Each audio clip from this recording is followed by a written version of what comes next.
Hey guys, it's that Dividend guy coming at you with another Robinhood portfolio update. Happy Wednesday. Hopefully everybody's having a GGD, a great green day in the market. You know, I always wish the best for my viewers and subscribers. So today we're going to go over the overall portfolio performance and the individual stocks, the dividends that are going to be coming in this month, and what I plan on doing with them. So for today, we are at $52,897. Down $8 today. Of course, it's going to fluctuate a little bit because the markets are still open, but I'm at 52,000, say $800. Not too bad. For the 1 week mark, we are up $715, up 1.37%. The 1 month mark, we are up $3,197, up 6.4%. The 3 month mark, we are up $4,386, up 9%. So we have a solid 9% return in the green for the past 3 months. Year to date, we are up $3,065, up 6% year to date. We are up $3,671, or have about 7.5% return for the past year. And then all time since I believe April of 2018, we are up $17,561.74. We have a 49.7% return all time.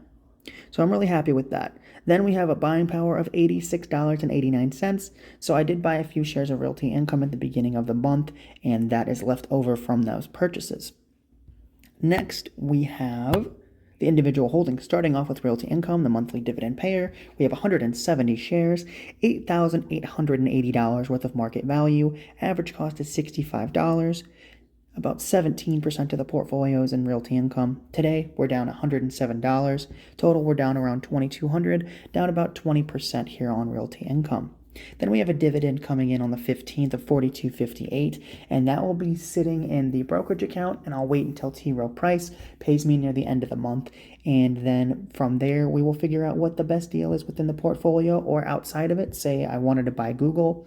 I've been looking at Google for a while, and I would like to add to it, but if something else drops even further, like say Realty Income drops to $50 a share, I might put money into it again over Google.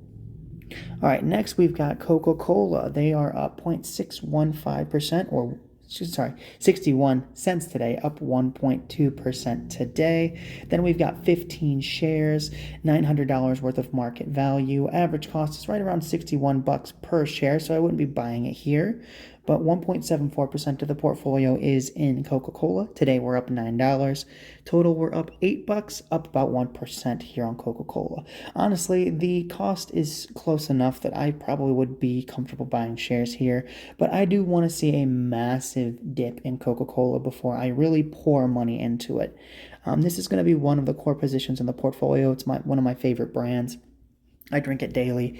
Love the company, love the history. And I can't say anything but positive things about Coca-Cola. So this is one of those that I wouldn't mind adding a zero behind that share count at 150 shares instead of 15. But, you know, in due time, everything comes in due time. And I just have to be patient for a buying opportunity, a dip that's big enough for me to really take advantage and sink my teeth into and pour a lot of capital into this position. But for right now, I'm happy with my 15 shares. I'll just keep reinvesting those dividends in the best possible opportunity within the portfolio when it hits the account. Next, we've got Altria. This is up 320 shares, $13,880 of market value. Average cost is $47.27. 26.3% of the portfolio is in Altria. Today we're up $104. Total, we're down still about $1,250, down about 8% here on Altria.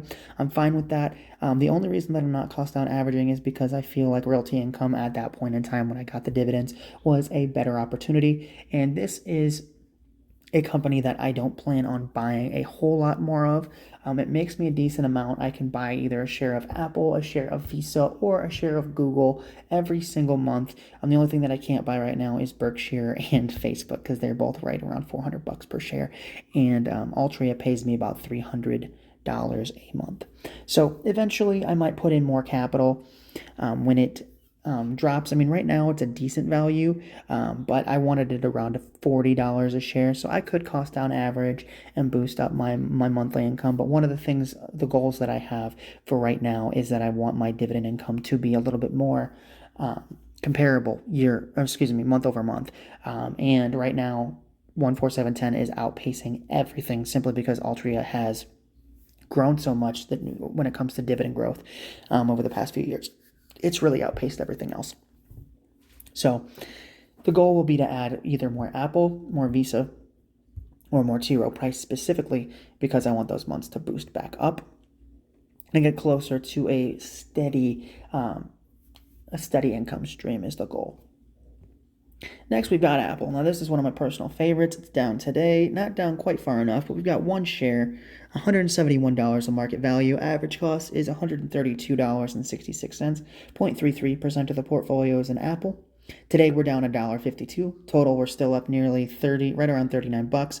We are up around 29.5% on Apple. This is one of those that I wanted to drop by I want it to be around 130 before I purchase it. So I'm going to have to see about a $40 decline, a $45 decline before I add more. But I do love Apple, and one of the reasons I'm so excited about the Altria dividend is I want to pour money into Apple stock, but I want to do it at the right price. So given the fact that I only have one share, going up in my cost basis wouldn't be huge, especially if it's just a couple of shares, but I don't want to average up. I want to average down. So I just need to be patient, and eventually, maybe iPhone sales won't do as well. Maybe a new product won't do as great as they think over at Apple, and the stock will go down. Or maybe, like I said, iPhone sales will not be as astronomical as they think, and the stock could go down. It's either regulatory issues or products not selling as well as they project, and that's usually what brings the stock down. So given the fact that I understand Apple's business model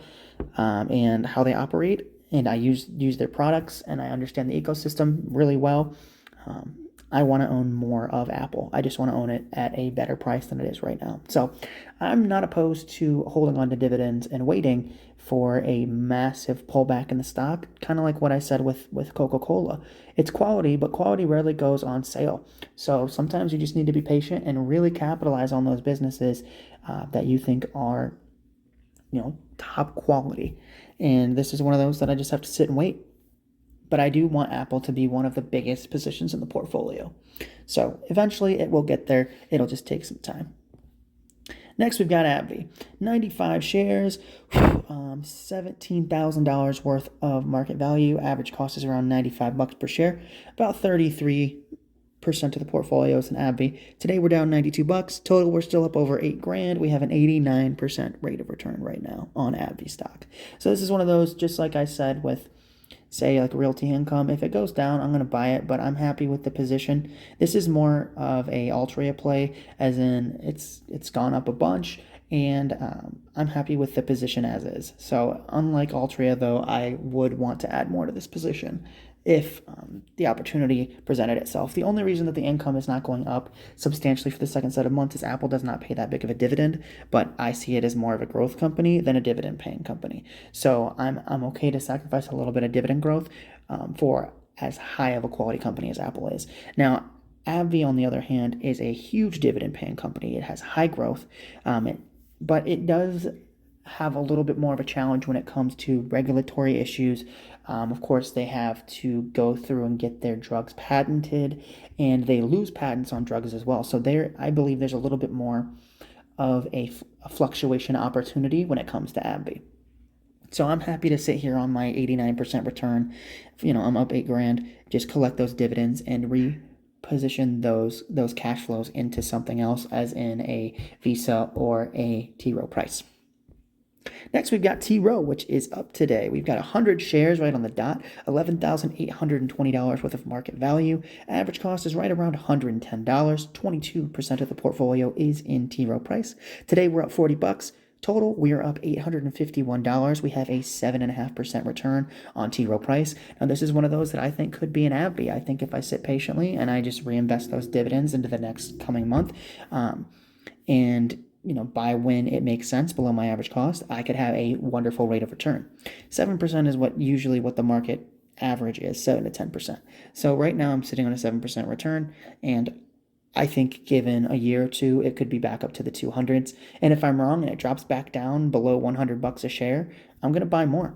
The management is very good at capital allocation. They are very good at having cash reserves.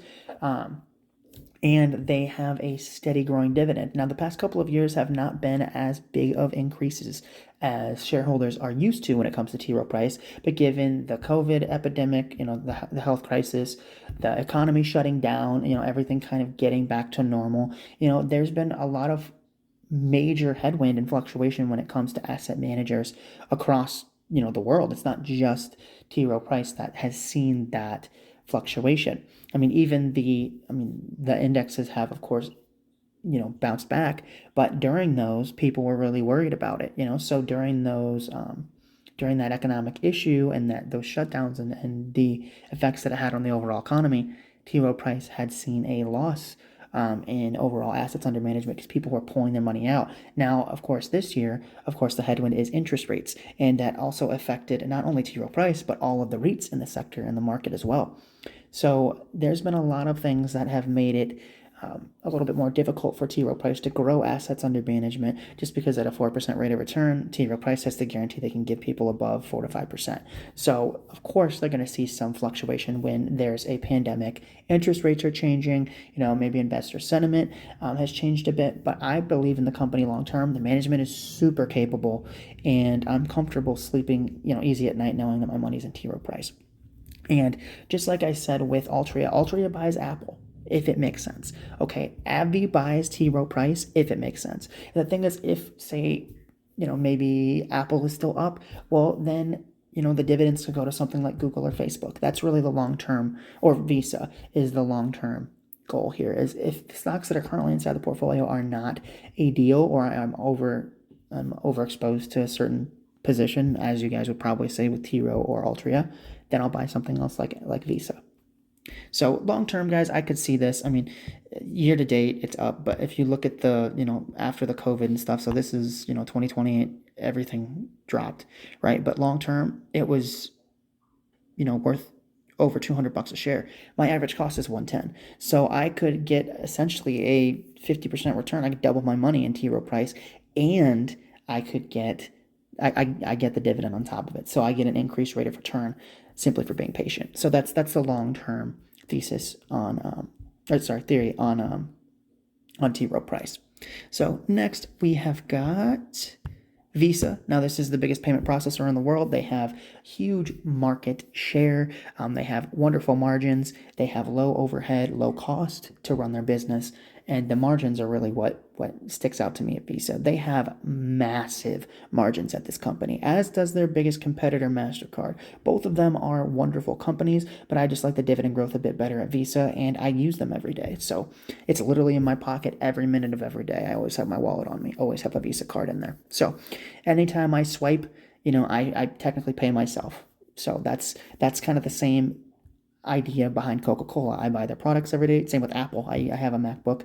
I purchase apps on the App Store as well. So I use their product. So that's why I want Visa in the portfolio, as well as the growth is phenomenal when it comes to stock appreciation. The dividend growth is amazing. And just like I said with T. Rowe, management is very capable. They know exactly how to run this business. They know how to get good returns on reinvested capital, which is super important when you're running a business, because growing the business is only one aspect. Being able to do that at a good clip year over year and not losing your investors' money, making dumb investments like something like AT&T. They bought DirecTV when streaming was already on the rise. Visa doesn't do stuff like that. Visa doesn't put money in stupid stuff. They didn't buy an entertainment company and then have to spin it off a few years later because they didn't know how to run it properly. So I don't have those big headwinds when it comes to Visa. I don't have those doubts, and I don't have doubts in management, which is super important when you're holding on to an investment. That is probably the biggest influence, I would say, when it comes to investing, is if you can trust the management or not. If management's doing stupid stuff with the free cash that you're giving them by investing in the company, they don't deserve your investment. If they're not investing it as well as you would in that business, or investing as well in new acquisitions or new opportunities as you would, you're in yourself, as in like going to college or something like that. You could always compare the investments that way. Like, is this company growing my return on investment better than I could implementing it into my own life or into a different company? That's a really good way to look at it. And I have none of those issues with Visa. So and of course their payment network is insane. The margins, like I said, are just golden. So this is one of those no-brainer stocks I should have owned years ago. So that concludes the dividend portion. Next, we got Google. Now, I want to own Google by the end of the month, depending on the stock price. So I get paid $124 by T. Rowe Price. I paid about 42, as you guys saw earlier, by Realty Income, and I have $86 sitting in there. So I want to own a share of Apple because I am on YouTube nonstop. I love YouTube. It's by far the most used app on my phone, and I think that there's still a considerable amount of growth when it comes to ads and, of course, to their search. So I just think that they obviously have market share, and they are very good at investing capital. Again, just like I said with T. Rowe Price, these are all high-growth industries. So I think Google is going to be one of the biggest players they are one of the biggest players in ads, but I think they're going to be continuously going to be one of the biggest ad sellers in the entire world. So I love Google and I love YouTube. So this is a no-duh stock for me. Next is Berkshire. Just like I said with Google, no duh. I am a huge Berkshire advocate. Love Geico. See's Candy is one of my favorite businesses. Love the product just as much as I would say I love Coca-Cola. And BNSF is amazing. Plus, they have hundreds of companies that are within. Those are just a few that I really enjoy. They own Dairy Queen as well. But there are a lot of companies under the Berkshire management, and of course, they have publicly traded companies as an Apple. They have kind of the same network effect as Visa with American Express. They own Coca-Cola a lot, like 10%, I believe, of Coca-Cola, as well as many other companies they have smaller positions in, but are still, of course, huge compared to something like, a viewer on this channel would have, unless you're like Mark Zuckerberg or something like that. So they just have a massive amount of capital. They grow float considerably well. They have great margins in their insurance business, and I think they have decades of growth ahead of them. So, and this is one of those that I'm a fan of Buffett, and not only Buffett, but the people that run the subsidiaries. Greg Abel is an amazing manager. He ran their utility sector for a long time. Now he runs everything outside of insurance, and Ajit Jain is the big growth driver for the insurance business, and Buffett and both Buffett and Munger have had nothing but positive things to say about both of those candidates. So they have announced their successors, and I believe in them long term. They're not Buffett, they're not Charlie Munger, but they know Berkshire. They've grown in Berkshire. They've lived in the Berkshire ecosystem for decades. So I have no doubt that they're going to run the business, probably not as well as Buffett, but I think that they bring a different perspective and very unique assets to the helm of Berkshire. Next, I've got Meta. So this is one of those that I was dumb, didn't buy it when I should have, a lot like I said with Visa. So Meta is one of those companies that I use every day, just like YouTube. I get ads just like everybody else on Instagram and Facebook. And, they don't have to, just like with YouTube, they don't have to create any content. All they have to do is keep the site running and advertise to their users. And ads is a very lucrative business. So I think over time, Facebook will keep growing. And I think that they will be able to innovate for the future, just as they have been when it comes to things like Snapchat or TikTok. I think they've stayed very competitive, and they're very good at advertising to their users. And this is where, YouTube as well, but we live in an age where eyeballs are worth dollar signs, right? That's what everybody is marketing for, is attention. And Facebook has a huge user base, and it has tons of attention because, families want to keep in contact, friends want to keep in contact. They have one of the biggest user bases in the world. So I know that there's been privacy issues, there's been ad rate issues, there's been Apple lawsuits and stuff like that. There's been issues with child safety on Facebook, and Zuckerberg has, I think steered pretty well through those issues. So overall, I think Meta Platforms is going to be one of the biggest growth drivers in the portfolio, along with Google. I wouldn't be surprised if this was in the top 5. And I'm going to buy it eventually. I don't want to buy it at these prices, but I might just bite the bullet on all 3 of these growth stocks, say screw it, buy them, and just cost on average. So with that being said, guys, I just wanted to say thank you so much for watching my channel, That Dividend Guy. I am so happy to be back on YouTube. So remember to hit the like button if you think I was dumb for not buying Facebook stock. And I will see you guys tomorrow in another video. Take care, guys.